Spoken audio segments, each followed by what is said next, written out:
नमस्कार विद्यार्थी मित्रांनो, आपल्या सर्वांचं सहर्ष स्वागत आहे GK24 मराठी या एज्युकेशनल चॅनलमध्ये.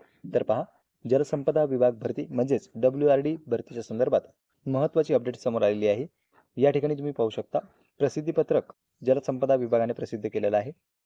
जलसंपदा विभागाच्या गट ब राजपत्रित व गट क पदाकरिता 13 संवर्गाकरिता अमरावती, संभाजीनगर, नागपूर, पुणे, कोल्हापूर परिमंडळाच्या कागदपत्र पडताळणी याद्या दिनांक 7 जून 2024 रोजी प्रसिद्ध करून उमेदवारांना 18 जून ते 22 जून या कालावधीत कागदपत्रे पडताळणीकरिता बोलावण्यात आलेले होते. पण आता पहा, सध्या आपण फक्त डायरेक्ट मुद्द्यावर येऊया.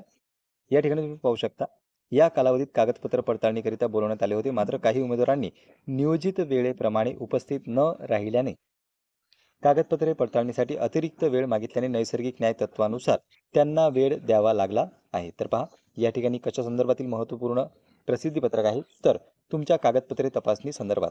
अगोदर जे उमेदवार कागदपत्रे तपासणीसाठी अनुपस्थित राहिलेले असतील त्यांच्यासाठी या ठिकाणी विभागाने नवीन संधी दिली आहे, तुम्ही पाहू शकता.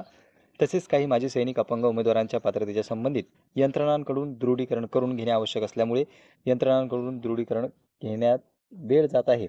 अन्यथा अपात्र उमेदवार निवडला जाऊन पात्र उमेदवारांवर अन्याय होण्याची शक्यता राहते. या सर्व बाबी लक्षात घेऊन या पात्र उमेदवारांची अंतिम निवड यादी लवकरात लवकर प्रसिद्ध करण्यात प्रयत्नांची पराकाष्ठा करण्यात येत आहे. म्हणजेच पहा मित्रांनो, लवकरात लवकर तुमची यादीसुद्धा प्रसिद्ध होणार आहे अंतिम निवड झालेल्या कॅन्डिडेटची. त्यानुसार पुढील प्रमाणे अंतिम याद्या घोषित करण्याचे नियोजन आहे. तर 29 जुलै 2024 रोजी या ठिकाणी परमंडळाचे नाव तुम्ही पाहू शकता आणि बाजूला संवर्गसुद्धा पाहू शकता. यांच्या याद्या विभागाने जे आहे ते प्रसिद्ध करण्याचं नियोजन केलेलं आहे. तर ही होती महत्त्वपूर्ण अपडेट. त्यासोबतच या ठिकाणी तुम्ही पाहू शकता, अशा पद्धतीने संपूर्ण नावांची यादी प्रसिद्ध केलेली आहे. आणि जर तुमचं नाव या यादीमध्ये असेल तर तुम्ही नक्कीच डॉक्युमेंटसाठी त्या ठिकाणी हजेरी लावू शकता. पुन्हा भेटूया एका नवीन अपडेटसोबत. धन्यवाद.